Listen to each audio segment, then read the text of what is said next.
Spurs kwa mara ya kwanza wameingia katika orodha ya timu 3 zitakazoshuka daraja moja kwa moja kwenye ligi kuu soka nchini Uingereza.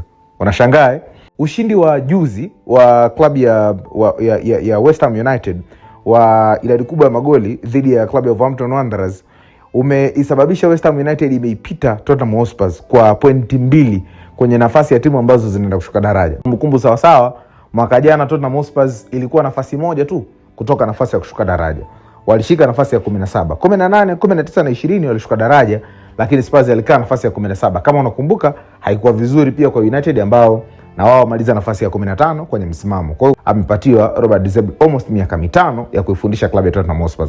Kwa hiyo De Zerbi anaona kama hii ni nafasi yake ya kujenga future ama ya kujenga project ya future kwa ajili ya Tottenham. Na kwenye mahojiano yake amesema yupo tayari kuifundisha Tottenham hata ikitokea itashuka daraja.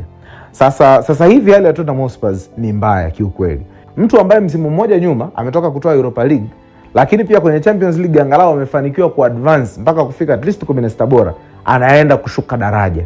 Ni miongoni mwa vitu ambavyo utegemei kuviona. Kwa mara ya kwanza pia wanaingia katika historia ya kufundishwa na makocha 3 katika msimu mmoja wa English Premier League. Wanavurugwa na vingi hapa katikati.